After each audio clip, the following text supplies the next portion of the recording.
Hey guys, welcome or welcome back. Tisha here, back for another Love After Lockup, Life After Lockup, Season 6, Episode 15, Caught in a Lie. One thing that was common amongst this entire episode is, with the exception of Keith, every single man on our screen at some point disrespected these ladies by calling them all types of itches and hoes. And I have a problem with it because, to me, when you're mad and you're saying some of the things that has been said about these women on this show, I feel like there's some truth to it. Like, you really, really feel this way. But let's go ahead and get into it. My notes are all over the place in terms of who we're going with first. So I'm just going to go with the first person that I see listed, even though it wasn't necessarily in the order of the episode, which is Troy. Okay. Did Troy go to Buffalo to make sure his brother was good? Did he go to get his father's ashes? Or did he go to prevent his brother from going to jail? Or did he go to visit his brothers who's passed gravesite? I'm so confused. But one thing that has been clear to me in this episode is that Troy needs to grow up. He is 30 years old and throwing tantrums because he doesn't know how to process his emotions. Go seek help and do it now. So we begin with his part of the episode, which is that it is a new day and he is at his sister Jackie's house eating breakfast. He says that he's drained from everything. He doesn't feel like he has a home there in Buffalo. She's telling him, when you come to Buffalo, wherever I am, that's your home. I get that you don't feel like mom was there. I get that you were raised in certain points by auntie. I get that your father and you were very close and now he is no longer here. But if you don't have anywhere else to go, know that wherever I am, it's home.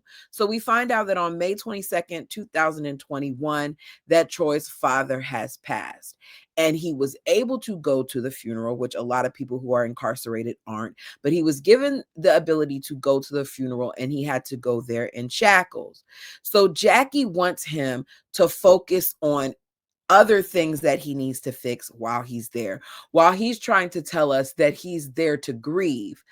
Grieving isn't something that you can just do in one moment. It's something that happens for a long period of time. I've spoken about this before, especially based on the losses that I've had, really, really close ones in my family. And it's something that, in my opinion, never ends. There are really, really good days and there are, some bad ones in between, but it's something that you will always continue to experience wherever you are. I'm sure there's many more feelings that he's feeling because he's in Buffalo where he would normally encounter some of these people. But to sit here and act like everything is supposed to stop because you are here now and you want things the way that you want things, I got a problem with that. So Jackie's like, look, while you're here, why don't you also see about little Troy? Why don't you, try to focus on your daughter and making that work with her mom? I believe her name is Ayana. I can't remember. But her mom. So Troy is making excuses, saying that he didn't like that his daughter Troy's mom told him that she's not trying to have any interactions with his wife when it comes to his daughter, and that what they need to focus on is what's going on between Troy as the father and her as the mother. They need to work on their co-parenting first. I completely agree. You've done what I can gather, correct me if I'm wrong, he's done 7 years. We get a picture saying that his daughter is 8. If he's done 7 years, that means for most of her life, he was incarcerated.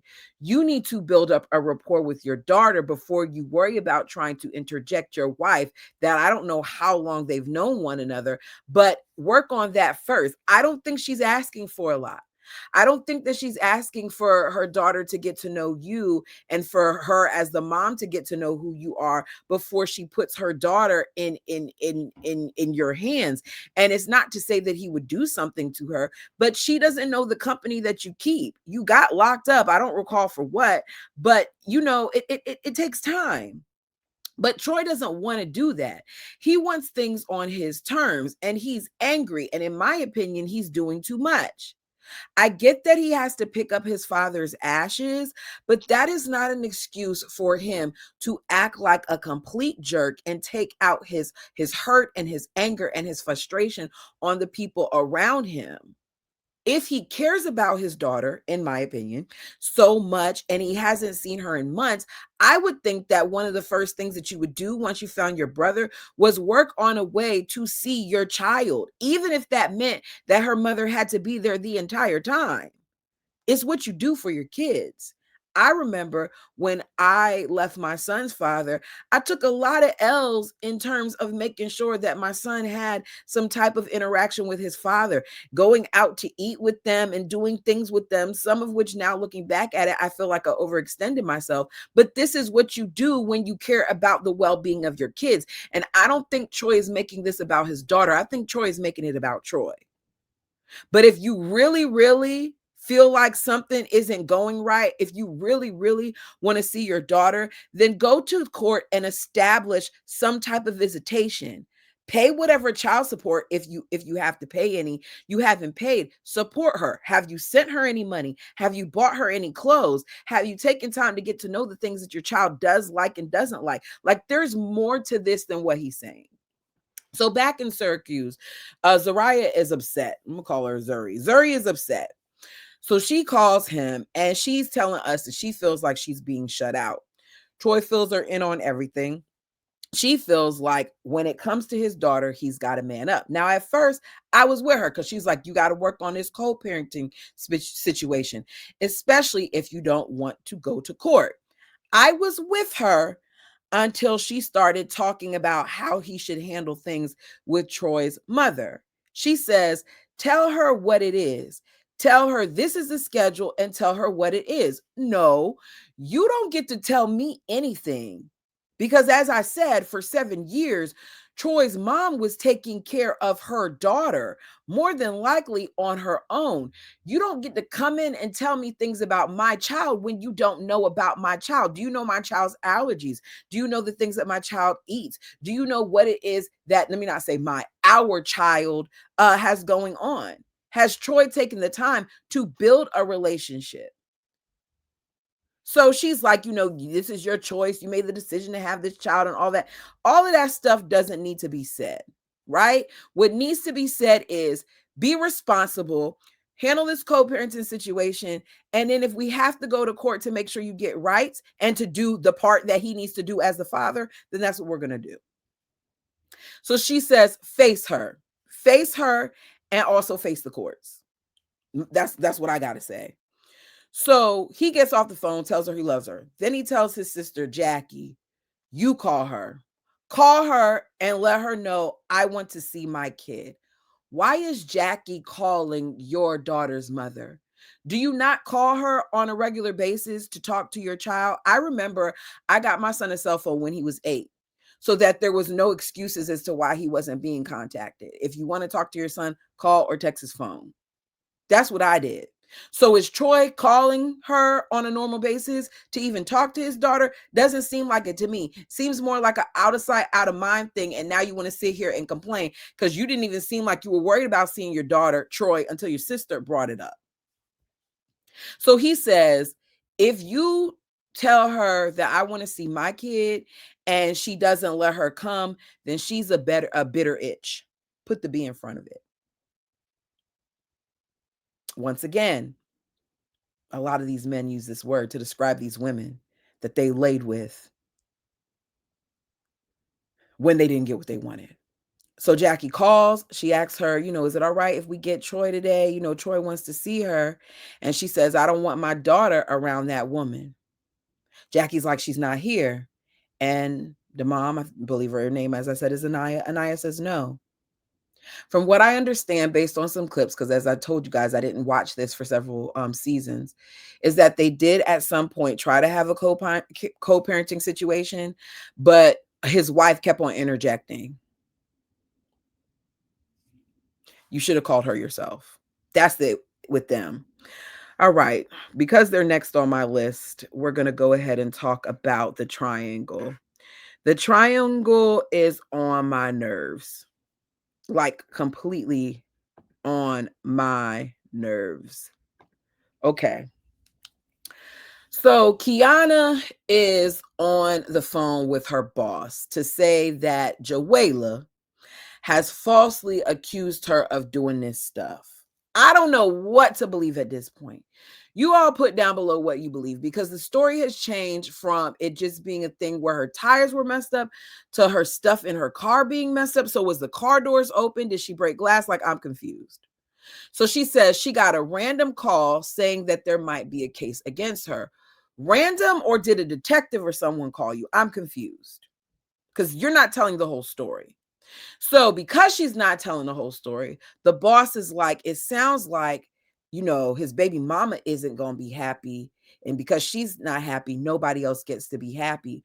No, what it sounds like is that your friend, your coworker, Kiana, isn't telling you the whole situation. Your coworker, Kiana, isn't saying that she put out images of Joella in her negligee, in her lingerie on Facebook. And she's not saying that she too pics with her. It sounds to me like Demadric is still continuing to stick his peen in everything. It sounds to me like Kiana wants someone to feel badly for her because she's having to get an attorney when you would have had to get one if it was up to me the moment that you decided to release images out there of me. All of you all are the problem. All of you are issues.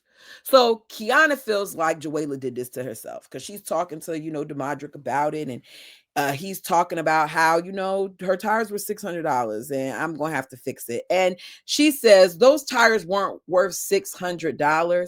How do you know how much her tires were worth? Unless you were near them.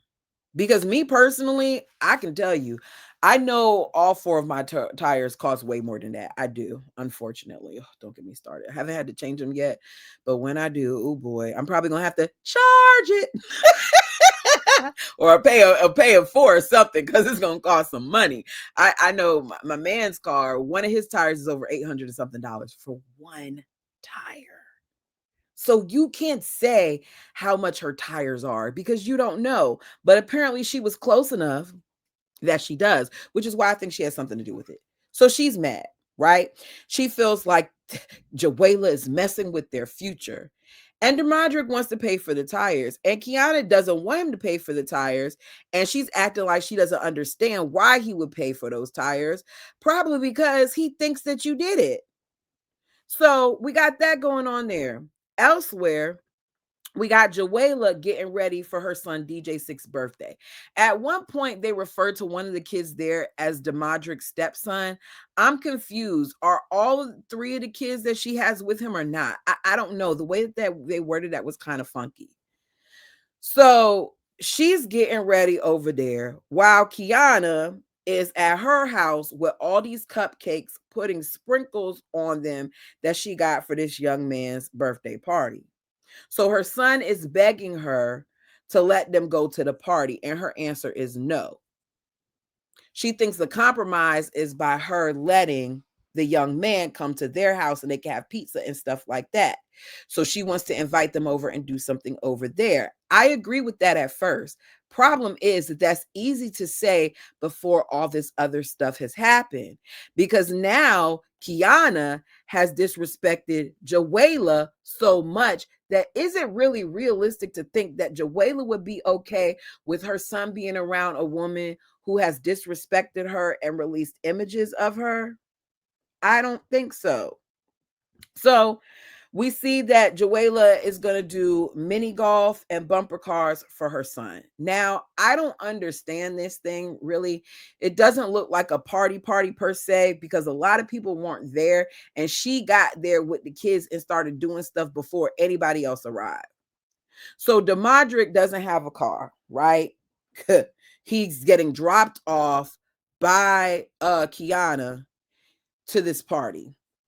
He accidentally leaves all these cupcakes that they don't need inside, and she comes back to bring the cupcakes back. Now, Joella knows that she's outside because she hears a phone call. So she's trying to act like she needs to get her jacket or something because she's cold. I do think she's cold, but I also think, like, Joella, you didn't want her to mess up your kid's party, so you shouldn't be trying to mess it up either, especially by talking about y'all personal problems at the boys' party. So Kiana is outside, and as she's outside, Demadrick's father and stepmother just happened to pull up. It just seems really contrived to me. So they arrive and they have all these opinions about Joella deciding not to invite Kiana without having the full picture of the story. And I have problems with that too, because you all saw how she acted when she came to your house for his coming back party. So why is it that you would think that she doesn't have a reason to feel away about the girl when all of that transpired? And you also don't know what since has happened. Yes, this situation makes it harder on the kids, but talk to Demadrick, because really Demadrick, even though these are all grown people, Demadrick is the one who keeps on going back and forth between all these people. And these women, for whatever reason, act like he's the prize. So Joella feels a way that the other children, Kiana's kids, aren't there. Joella, why would you feel a way? It's no shock. Anyways, so now she doesn't want, and she lets Demadrick notice her kids at whatever party Kiana is going to throw. At what point is somebody going to be the bigger person in this situation? She does say that Demadrick is the problem, especially because her and Demadrick are still effing. He smiles. He likes this stuff. He likes this stuff. And he's trying to act like she's lying. I don't think that she's lying. And I do think all of you are clowns. So he walks out. His father tells him that the problem is that Joella still likes him. No, the problem is that your son keeps going back and forth and sleeping with both of these women. Because let him tell it, it's just been a month that he hasn't slept with Joella. But I don't believe it, because whenever you go over to the house, it's late at night to see the kids. Why are you going to the house so late to see the kids? Number one. Number two, we don't really see you interact with those kids. So he gives her money for the tires, and we went from talking about her tires to stuff in her car being messed up. I as I said, like, I'm confused. Did you leave the doors unlocked? She tells him she's not dropping the charges. She says, when you gonna stop coming to F me? When you gonna stop popping up at my house late at night when you want to and calling me when you want to? And he's trying to take the money back. She isn't having it. She feels like he needs to handle Kiana. He does. But the problem is he needs to handle himself. He should have gotten out and stayed at his dad's house and gotten himself together instead of being worried about going back and forth between these women. He should have gotten out and focused on the many years that he missed with all of his kids, not just Joella's, but the other ones that we don't get to see. So we see Kiana talking with a friend about not being able to go to the party, and she's acting like this is a foreign concept. I know growing up that my parents were mature about this conversation. I have pictures of me at birthday parties, and my bonus mom is there, my mom is there, and my dad is there. They were very grown about the way that they handle things. So I think that it can be done, but there has to be boundaries in order for that to happen. When you got this man who keeps going back and forth between these two women, like back and forth, to the point where we're calling them a triangle, there's a bigger issue there. So let's go from them, because that's all they got, to Tisha, or excuse me, not Tisha, because she's not me, to Tish, because he calls her Tish. Tisha and Keith. Let's talk about them. So we pick up with these two. He just got out of the halfway house. She didn't set up this breakfast with all his family, this welcome home, welcome out of the halfway house type of situation where they're eating and stuff. They don't even eat a whole bunch, because I see pancakes and food still full up on the table when they're about to leave. Was that editing, or did they really waste all that food? So Keith is just glad that he's out and he's seeing his family. They pull up at the house for the first time. Keith gets a little mini tour. He likes it. She got the fireplace going and all of that. And then the next thing you know, they say they have this disagreement about these text messages that Keith got, feeling like he's catfished on his phone. It feels scripted to me, especially because the phone kept dinging, dinging, dinging. Like, has he not learned how to silence an iPhone? There's a button right on the side here that you can switch. Red, it means that you're silent. Black means like it's ding, ding, ding. It's not that hard. Anyways, yeah, this is what we're going. We're going with this. So he got that message with, I can't remember what it said, but basically it was clear he didn't know the girl and she sent some pictures. I probably feel like he was watching something, maybe some corn, you know what I'm saying, or something like that. And they started sending him stuff because they got his information based on that. Who cares? Tisha makes this a little bit mini of the issue instead of talking about what she needs to talk about, which is her charges. And then Keith says that his wife likes to go through his phone. Tish likes to go through his stuff. She gets bug-eyed and bugs out and all those other things. It's not cute. How old are we? It's not. Like, every time I see this girl on my screen, I get an attitude because more than anything, I feel for her children and the people that she allegedly took advantage of. All right, so we go from there to these two.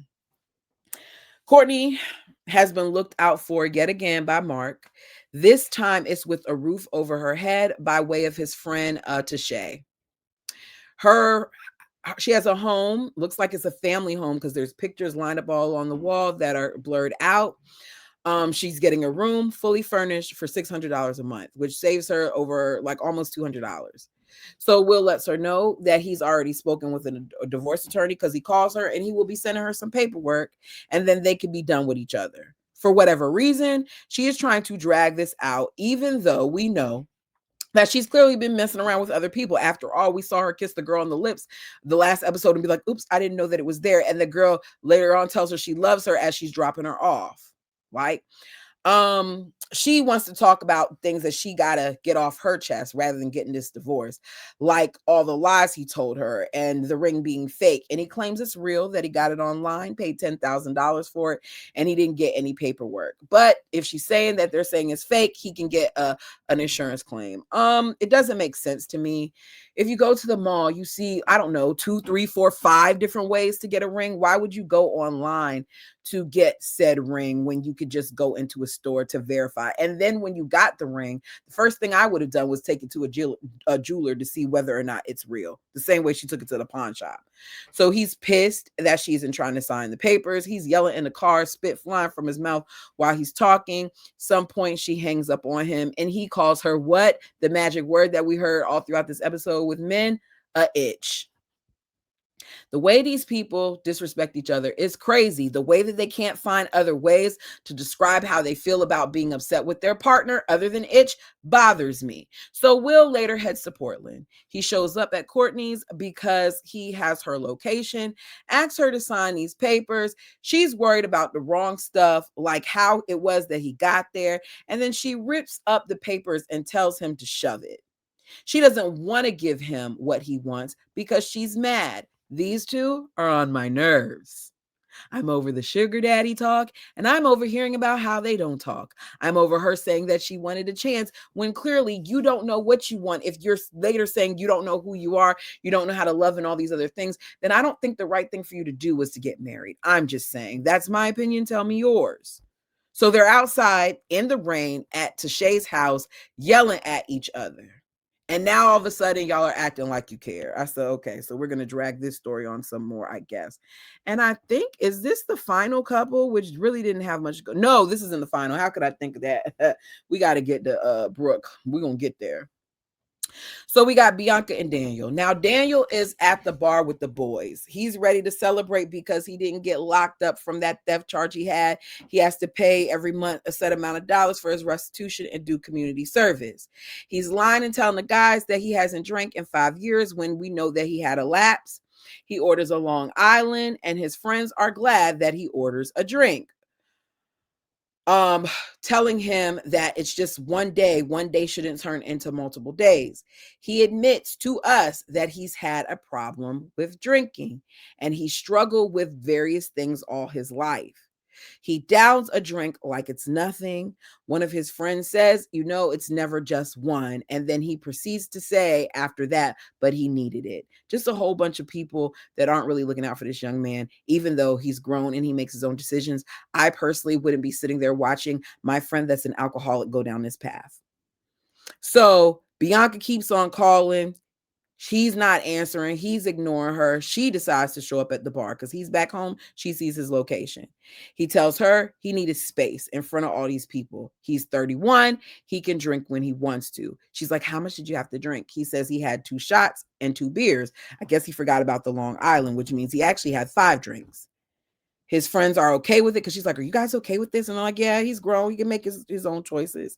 She tells them he's an alcoholic. He says, I'm not an alcoholic. I'm a drug addict. Well, whoever it was that we got the flashback of the previous season clearly said you're an alcoholic and you have DUI listed as a reason why you were incarcerated. So I do think you have a problem. So Bianca says it's going against his parole to drink. If that's the case, this is real smart to do this on TV. I guess you're back. I don't know. She's upset, especially because she's saying that she stopped drinking because of him. And she can't understand how he went from being sober to this switch now. I just feel like they aren't good for each other. He too should have stayed single. He says he isn't feeling good about the partnership. He isn't feeling good about her continuously texting him. And he told her he wanted space. He doesn't care what she has to say. Now, the guys leave at this point for them as they're talking about all these things. She says she's done. He tells her to go. He tells us that there's a codependency there that she has, that she isn't branching out, and he can't keep carrying her. She, of course, is waiting on him because he's drunk and she's concerned. She ends up giving him a ride and he tells her all the things that she doesn't do, like cook and clean and all this other stuff. And at the end of it, she too is an itch. As I said, it kept getting used this episode. He threatens to jump out of the car. She pulls over and then he leaves. End of them. Now let's go to what is the last people that we're going to talk about. I should have got a picture of Alex. Once again, I didn't do it. I will always have a problem with women who choose to confront the girl in the situation rather than their man. Alex, even though she's wrong, even though she knows JK and Brooke are together and she chose to sleep with this man, Alex does not owe Brooke anything, in my opinion. Tell me what you think. I think that JK does. And as far as I'm concerned, Alex should have done way more to Brooke than what she did. Brooke is on my nerves with all that mouth because she starts off by saying, if this itch tries to get smart with me, I'm going to get her one good time at least. Brooke can't fight. Anybody who is trying to confront someone with the type of energy that Brooke had should have pulled up to that area with her hair up in a bun and other clothes. Brooke is so accustomed to running her mouth that she doesn't realize that if Alex really wanted to, Alex could get her. How much do I want to say? Okay, we'll get to it. So she's on her way to meet up with Alex, running her mouth. Alex is outside in the back around this restaurant chilling. Her hair is in a bun. She looks like to me like she got on some leggings and an oversized shirt, something that she doesn't really care about. Looking like if you try to do something that she's going to get you, Brooke. So Brooke, on the other hand, has on a black shirt and some white jeans, and she thinks that she's coming up here looking cute. There's other people out in this area where the tables are outside in the back, right? Because they blurred them out. She's looking at Alex like she's a bummer, saying, you weren't prepared to meet me. Who are you? You're feeling like she should have dressed to impress when she's dressed to fight you. That's the way Alex is dressed. So Alex laughs. Alex is calm. And Alex is not about to tell this girl anything because of the energy that Brooke walked in there with. So she's making jokes about her miscarriage as Alex decides to walk away because she first was like, you can't believe everything that you hear. Like Bonnie, you shouldn't believe everything that Bonnie says, yada, yada, yo. Even though Bonnie wasn't lying, this is what she's saying, right? So she's making jokes about the girl having miscarriage, making jokes about her not knowing who the father is, telling her that's what happens when you're effing the whole world. Brooke has all that mouth with those cameras. She's calling her a scary itch. She then goes like they're face to face like this because Alex is walking to go towards her car. Brooke goes from being beside her like this to coming like this in her face, and then she hits her. Well, no, she doesn't hit her. She's up in her face. Alex moves her hand. Brooke is in confessional talking about, you talk all big, like she had the upper hand with this girl when it's clear that Alex, to me, spared her. She spared her. And I say she spared her because I know what it's like to be Alex, not the sleeping around part, because I ain't doing all that.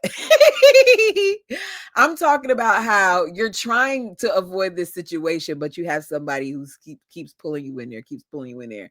Because I watch Alex and I know the difference between me, because I'm heavy handed anyway. I know the difference between me slapping someone and punching someone.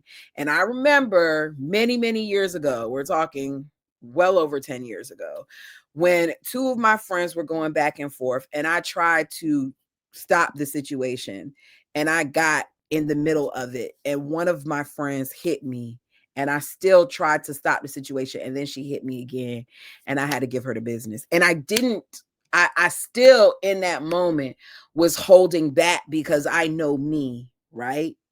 And I know how much, and we're good now, y'all. It took a little bit of time, but we're good now, though. She's apologized. I've apologized. It is what it is. It was a long time ago. My point is, when you know what you're capable of and you care about people, or because you don't want to go down that path where you locked up, you spare people. And I feel like that's what Alex was doing in this situation. So she's over there telling her that she needs to leave JK alone, what they have going on in their home, because that's not her business. Meanwhile, they don't have a home. Y'all don't live together. He lives at his mom's. You live near your mom. She tells her that she wants those receipts that she got, and Alex lies and tells her she shouldn't trust Bonnie. Okay, so my stuff is all out of order. Just follow me. That she never said that. I said she walked away. Brooke rolled up on her. She's walking behind her, still running her mouth. That's when she gets in front of her, slaps her in the side of the face.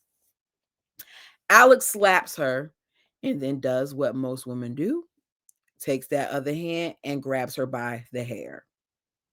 And she's slapping her a bunch of times like she's a gnat. She didn't punch her. She slapped her open-handed, right? And she ends up knocking the girl down on the ground. Now, production or security kind of steps in and she's still running her mouth. Alex isn't trying to get a charge. She proceeds to walk away, going back to the direction of her car like she already was doing. I don't know why the car was so far away from this. Anyways, that's what she's doing. Brooke is still running her mouth. Alex lets her know she's moved on. She isn't trying to do anything with JK. She tells her if she wants to know something, she needs to ask JK. I agree. She gets in her car while Brooke is still calling her scary because she locked the door. Brooke, you were just on the ground. And if she wanted to, she could have done damage to you. Be quiet. Oh, she's calling her fat and ugly and all those other things as well. Because that's what people like Brooke do because they don't have nothing else to do. She's fat and ugly, but your man wanted her. I'm just saying. It don't matter what she looks like. He wanted that girl. So Alex tells production that she could have been a woman and sat at the table and had a conversation if she would have shut her mouth and came right to the table without all that rah, rah, rah and all that energy, that she could have figured out a whole bunch of stuff. Oh, my signal's acting up. She could have figured out a whole bunch of stuff and she would have told her. But she's acting like a child, trying to be all big and bad and bold. So instead, she had to drag her across the concrete, which is what she did. Alex says she cares about JK. JK has a heart of gold, but he's struggling. If she can't shut her mouth and see that, then they're not going to last. I agree. Production's rude ass then asks her if she and JK is effing. There was a different way to ask that. So do you favor Brooke? Because y'all really set this thing up. You got what you wanted. It's going to be a whole bunch of people satisfied, but it's sad to see two women sitting here fighting over a man, my opinion. So she tells her currently no, because it sounded like it was a woman. But were we? Yes. And they're like, were you pregnant by him? Did you have a miscarriage? And she says, yes. And he knows. And then she leaves. Brooke calls JK acting like she handled Alex, claiming that she slapped her around a little bit. Girl, you hit her one time. She got you way more than your one hit. So, she said, she did a good job though, because she denied everything. She denied being pregnant by you and all that other stuff. She didn't tell me anything. You guys are good. Y'all are good. She held on to it. I'm proud of y'all. You're good. Like saying, like she held your secret. She didn't say anything. Y'all are good. So at first he sounds like he's on something, talking about he's outside of 7-Eleven. But as the conversation keeps going, he sounds more like himself. He's like, look, at this point, I can't do anything right. When I'm wrong, I'm right. And when I'm right, I'm wrong. Like it's always a problem. And she's like, was she pregnant by you? And that's how they ended. Y'all, this thing, let me make sure I didn't forget anybody. That was the end of my notes. Yeah. This thing is crazy. These people are crazy. And Brooke got on my nerves because Brooke, you really got all that mouth. And if Alex would have punched you one good time in your mouth, she would have shut you up. And you got that piercing right there. You might want to be quiet. But that's all I got. You guys, let me know what you thought of this episode. Like the video as it helps the channel. I hope you guys have a great what's left of the weekend, because today is Sunday. I know I got a gender reveal to go at. I have to be there at 5. And if you believe that it's a boy, you're supposed to bring Huggies Pampers. And if you believe it's a girl, you're supposed to bring Huggies wipes. I brought Pampers. I may record some of it. I don't know. Y'all know I it's a whole bunch of stuff that I miss, but we'll see. If I do, I'll put it in my shorts. Thank you guys so much. Until next time, say it with me now.